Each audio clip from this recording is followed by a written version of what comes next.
चाहिए, इसलिए संवाद करना जरूरी है।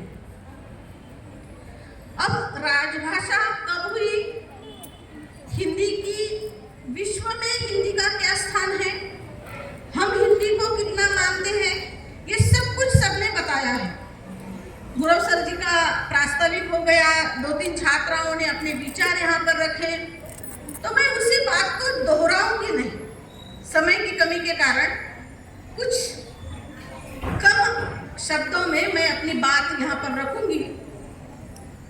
अब आप सोचते होंगे कि भाई हम भाषा सीखकर क्या करेंगे, क्या हमें इसमें रोजगार मिलेगा? तो हिंदी भाषा में रोजगार बहुत ज्यादा उपलब्ध है, केवल हमें खोजने की जरूरत है। हिंदी भाषा अगर आप अच्छी तरह से जानते हो, साथ ही में अगर दूसरी एक भाषा जानते हो, जैसे हमारी मातृभाषा मराठी होती है तो हम बहुत अच्छे से जानते हैं, तो अनुवाद करने की जो बात आती है, भाषांतरण जिसे कहा जाता है, ट्रांसलेट जिसे कहा जाता है, तो ये ट्रांसलेशन जो होता है, ये भाषांतरण जो होता है, ये अनुवाद जो होता है, इसके कारण हम बहुत अच्छा रोजगार प्राप्त कर सकते हैं। आपको अगर पता होगा तो शरण कुमार लिंबाळे जी मराठी के बहुत बड़ी हस्ती है, बहुत बड़े लेखक हैं। उनकी रचना का अनुवाद हमारे ही गुरुदेव जी हैं, मैं उनकी शिष्या हूँ, और जो अंतर्राष्ट्रीय ख्याति प्राप्त मराठी और हिंदी के लेखक और अनुवादक हैं, डॉक्टर सूर्यनारायण रणसुभे जी, आपने नाम सुना होगा क्योंकि वो हमारे लातूर के हैं, हमारे हैं, अपने हैं। तो उन्होंने किया और अनुवाद करने के बाद वो दूसरी भाषा में अनुवाद होने के कारण उन लोगों तक पहुंचा। एक पुस्तक जब अनुवादित होती है तो केवल पुस्तक अनुवादित नहीं होती है, केवल शब्द अनुवादित नहीं होते हैं, केवल जो कथा कही गई है या जो कुछ भी लेखक ने व्यक्त किया है वो अनुवादित नहीं होता है, तो उसके साथ एक संस्कृति का वहन होता है। हमारी जो महाराष्ट्र की मराठी की जो संस्कृति है, घर परिवार हो या इसमें सभी बातें आती है, राजनीतिक है, आर्थिक है, सामाजिक है, सांस्कृतिक है, इन सभी बातों का वहाँ पर वहन होता है और उसी प्रकार के शब्दों का चयन अनुवादक को करना पड़ता है। बहुत बार ऐसा होता है कि बोली भाषा में जो शब्द प्रयोग किया जाता है, उन शब्दों का अनुवाद किस प्रकार से करें, इसके लिए अनुवाद को अनुवादक जो होता है उसे बहुत ज़्यादा मेहनत करनी पड़ती है, लेखक से बात करनी पड़ती है कि उन्होंने उस शब्द का चयन क्यों किया है, उनका उद्देश्य क्या है, और उसके आगे जाकर उस संस्कृति में उस शब्द का महत्व क्या है, उसके आजू बाजू का जो परिवेश है वो क्या है। इतना सब कुछ समझने के बाद अनुवाद होता है, तो इस अनुवाद को बहुत ज़्यादा महत्व है। अनुवाद होने के बाद ही इसे साहित्य अकादमी की तरफ से पुरस्कार प्राप्त हो चुका है। देखिए कितनी बड़ी उपलब्धि है ये। इसके बाद अभी एक ताज़ा उदाहरण दूंगी। नांदेड़ के लेखक है जो मराठी में लिखा है, उन्होंने नदिश नाम की, मनोज बोरगावकर इन्होंने जो प्राध्यापक के तौर पर काम करते हैं, विशेषतः साइंस के प्राध्यापक हैं, तो उन्होंने लिखा है, नदिश नाम से एक किताब लिखी है जिसमें नदी की बात की है उन्होंने। तो वो जब भावनाएं जो उनकी है उसके बारे में उसका अनुवाद, पूरी की पूरी किताब इतनी अच्छी तरह से अनुवाद किया है भारत थोरात सर जी ने, और उसे 5 लाख का इनाम अभी अनुवाद को मिला है। तो ये होता है कि एक संस्कृति, यानी महाराष्ट्र के लोग, मराठी के लोग गोदावरी के बारे में जो नांदेड़ में बहती है, उस नदी के बारे में क्या सोचते हैं, उनके क्या विचार हैं, वहाँ पर कौन किस प्रकार के लोग आते हैं, वहाँ पर जो एक किन्नर समाज का व्यक्ति आता है उसके बारे में वो बात करते हैं। और इन सबको उन्होंने इस तरह से उस रचना में रखा है तो हर कोई बहुत ज़्यादा अच्छी तरह से उसे पढ़ना चाहता है, समझना चाहता है। तो ये जो भावनाएं हैं वो अन्य भाषाओं के पास कैसे पहुंचे, तो वो अनुवाद के माध्यम से पहुंचती है। एक बात हुई कि हम अनुवाद के माध्यम से हिंदी भाषा को बहुत अच्छे से रोजगार प्राप्त कर सकते हैं।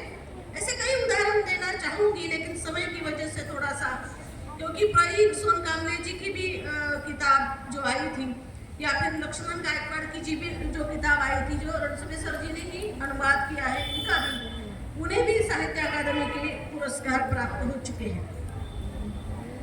इसके आगे जाकर हम अगर आपके अभी की रुचि की बात करते हैं, आज के जमाने की रुचि की बात करते हैं, तो रेडियो जॉकी जो होता है, आपको पसंद है रेडियो सुनना? आकाशवाणी की गीत वगैरह आप सुनते हो? नहीं सुनते? क्योंकि आप दूरदर्शन देखते हो अभी, है ना, टीवी चैनल्स देखते हो, बराबर है। लेकिन कई ऐसी चैनल्स भी हैं जिसमें आप बहुत अच्छे से ये सुन सकते हैं, या बड़ी चाव से जब भी हम बाहर घूमने जाते हैं तो अपने गाड़ियों में वो लगाते हैं ना एफएम वगैरह, तो वहाँ पर जो बातें करते हैं वो जॉकी, रेडियो जॉकी जो होते हैं, वो बातें करते हैं, वो हमें बहुत अच्छी लगती है। कितना भी लंबा हम जाना चाहते हैं, उतना हमें जो ये हमारा सफर जो होता है वो अच्छा जाता है एफएम की वजह से। तो वो भी आप कर सकते हो बहुत अच्छे से। न्यूज चैनल्स कितने हैं, अभी बहुत ज्यादा न्यूज चैनल्स हैं, तो वहां पर आप न्यूज रिपोर्टर के रूप में भी काम कर सकते हो, है ना। और अन्य अन्य बहुत सारी बातें हैं जो आपको रोजगार की तरफ हिंदी भाषा के माध्यम से लेकर जाती है। क्योंकि बहुत बार ऐसा सोचा जाता है कि भाई भाषा पढ़कर हम क्या करेंगे, हमें थोड़ी ही रोजी रोटी मिलने वाली है, तो केवल और केवल अध्यापक बनना होता है, ऐसा हम आज तक सोचते थे।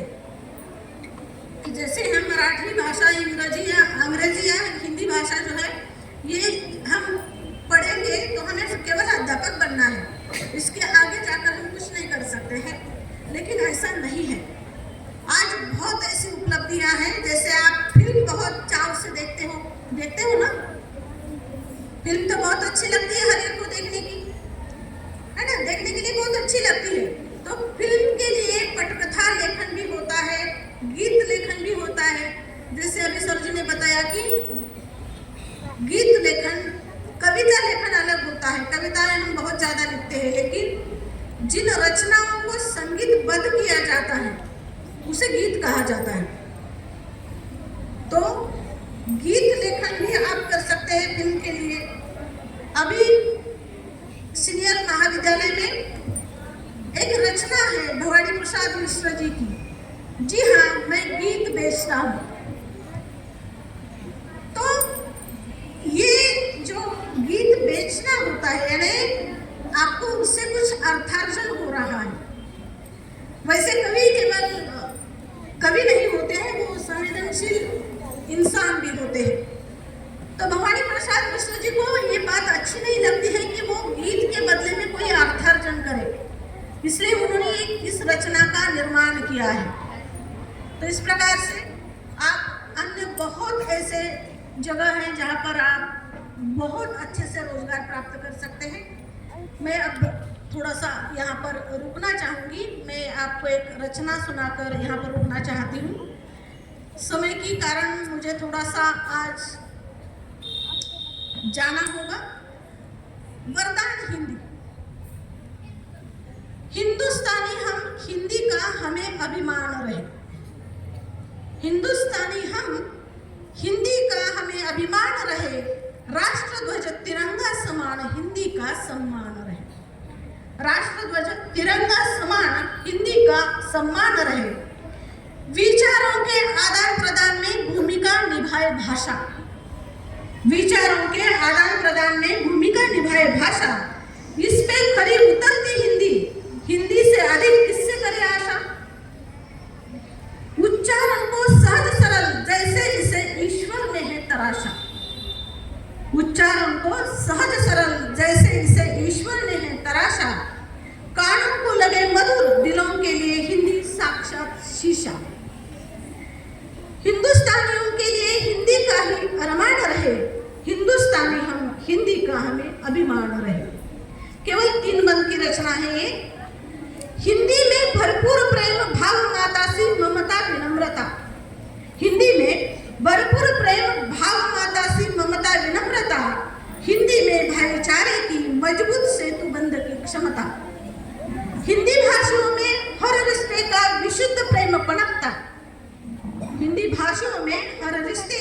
विशुद्ध प्रेम पड़कता, सारे विश्व को जोड़े रखने का हिंदी में विधात झलकता।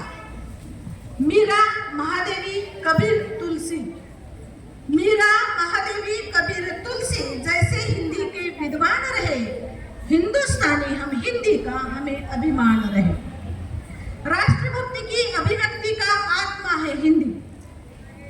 राष्ट्रभक्ति की अभिव्यक्ति का आत्मा है हिंदी।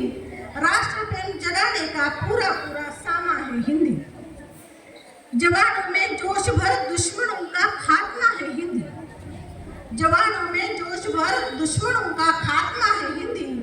हर विद्या को प्रदान करता परम परमात्मा है हिंदी। हमारे मन मस्तिष्क में हिंदी का गुणगान रहे। हमारे मन मस्तिष्क में हिंदी का गुणगान रहे। हिंदुस्तानी हम हिंदी का हमें अभिमान रहे।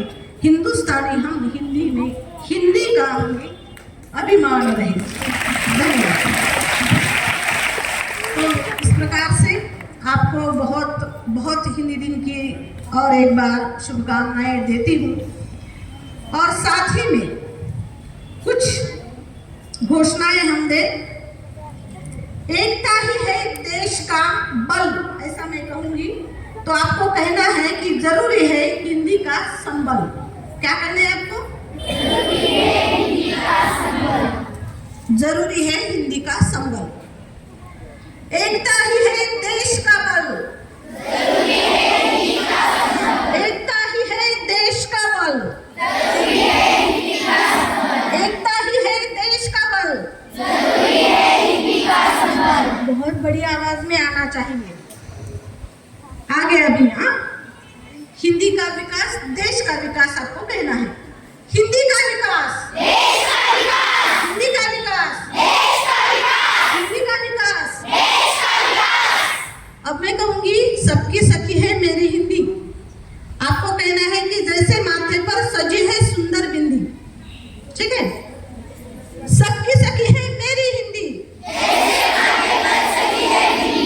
सबकी सखी है मेरी हिंदी। सबकी सखी है मेरी हिंदी। बहुत बहुत धन्यवाद।